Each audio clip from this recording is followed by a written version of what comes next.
Acaban de estrenar la serie Bárbaros, una serie alemana que busca los orígenes del pueblo alemán. Si queréis descubrir más cosas sobre estos pueblos bárbaros, los germanos, seguid este vídeo. Lo curioso de la palabra bárbaro es que no es una palabra alemana, es una palabra que utilizaban romanos y sobre todo griegos para definir a todos los extranjeros, a todos aquellos que vivían fuera del espacio helenístico o latino, que para ellos es la onomatopeya con la cual entendían o no entendían las lenguas extranjeras. El bárbaro viene de bar, tal cual oían o entendían los griegos, las tribus o pueblos extranjeros. La palabra germánico es una palabra también exógena, una palabra que define un pueblo fuera de su zona lingüística. Es decir, es una palabra que aparece en los textos romanos para definir unos pueblos más allá del Rin, o incluso en la época de Julio César, que fue el que más usó esa palabra en un inicio en la zona de ambos lados de la orilla del Rin. Tengamos en cuenta que Julio César conquistó las Galias, donde vivían un pueblo celta que eran los galos.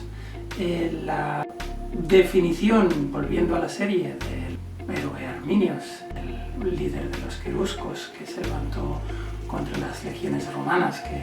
querían conquistar siglos después a las provincias de Germania, es una tribu que consideramos germánica, pero es discutible si incluso pudiera ser por el tipo de nombre que fueran de origen celta o galo. Y aquí quiero recordar que los tribus germánicas, un pueblo que curiosamente apareció en la zona escandinava, en la zona de Dinamarca, de Suecia, de Noruega, que las glaciaciones fueron desplazándose hacia el sur y mezclándose con parte de la población que vivía en el sur de Alemania, que eran pueblos celtas.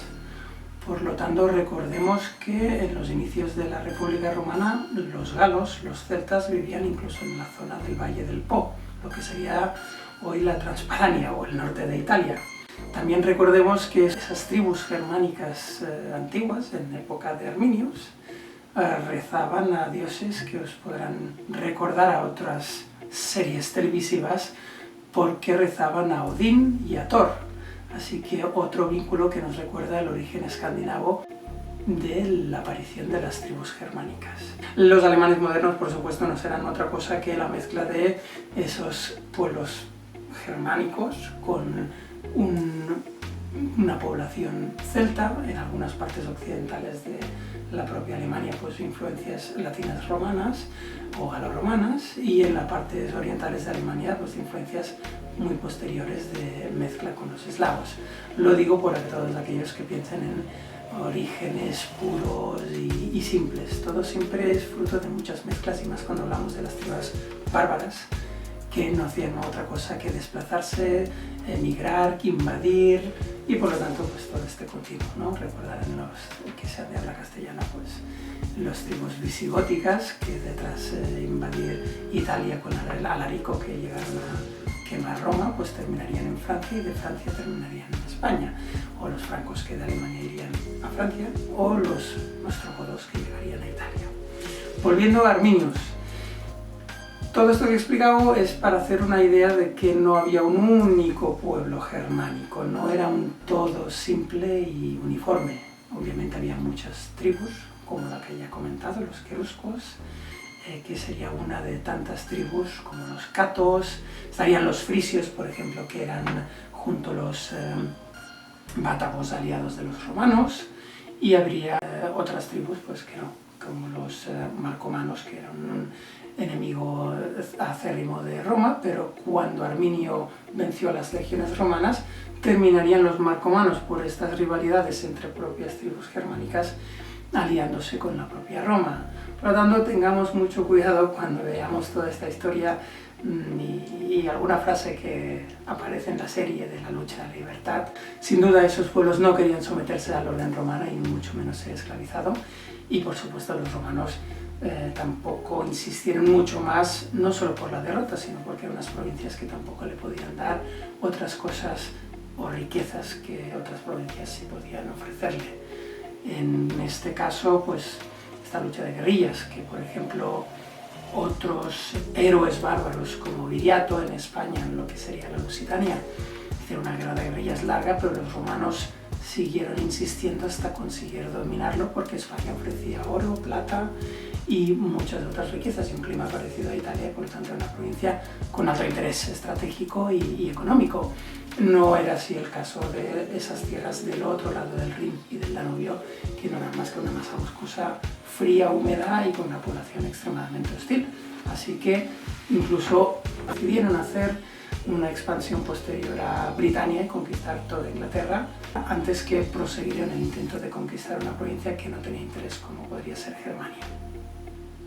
En esta serie también aparece el momento curioso en el que sí que se recuerda correctamente, al menos con las fuentes que nos han llegado de toda esta historia, que son fuentes romanas, sobre la conflictividad entre tribus y obviamente los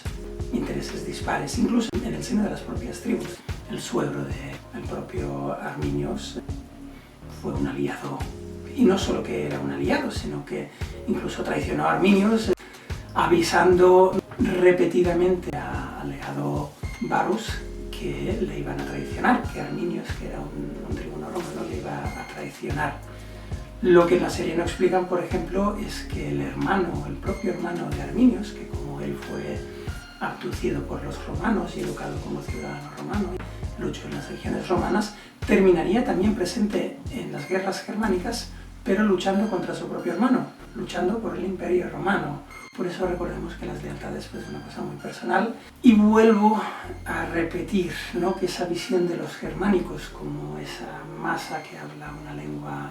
proto-alemana, ¿no?, o proto-escandinava uniforme, pues puede ser incluso cuestionable, ¿no?, porque hay varias tribus que podrían tener un ascendente más cercano a celta y sobre todo, ya que no tenemos elementos históricos escritos, aparte de las fuentes romanas, que tampoco son muy precisas, pues quedan elementos de etimología y de los restos arqueológicos. Con esto podemos ver que algunas al menos de estas tribus que habitaban la zona de Alemania pues eran de origen, como ya he dicho antes, celta. En cuanto a Alemania, por supuesto, toda esta mezcla llevó a un día de desarrollar la Alemania moderna, pero esta visión que tenían los alemanes de Arminio como un líder de todo el pueblo germánico para enfrentarse a la civilización romana, pues tiene un elemento curioso, un elemento verídico, que realmente evitaron la romanización de Alemania. Pero podríamos preguntarnos, y esta pregunta se las dejo para que la puedan escribir con los comentarios, es: ¿realmente Alemania o la Germania de los bárbaros hubiese sido realmente romanizada en caso de que Arminios no hubiese traicionado a Roma? Pensemos que era un pueblo que no quería asimilarse y que, ya siendo revoltoso, al cabo de 40 años de la revuelta de Arminio, Roma estaría en la guerra civil. También podríamos tener en cuenta que otras zonas que fueran controladas por Roma, o en zonas del este del Mediterráneo, que hablaban arameo, nunca adoptaron una lengua latina. Es decir, que el nivel de civilización o de romanización podía haber sido mucho más superficial, como como ya he dicho, en Siria o en la propia Grecia, donde nunca dejaron de hablar griego. Por lo tanto, no sabemos qué hubiese pasado, pero es probable que la permanencia de Roma, como también pasó en Rumanía, pues fuese temporal y solo dejasen un legado de infraestructura y ciertos patrones que tarde o temprano con la cristiandad sí que se homogeneizarían en todo el continente. Aquí les dejo. Gracias por seguir mi vídeo.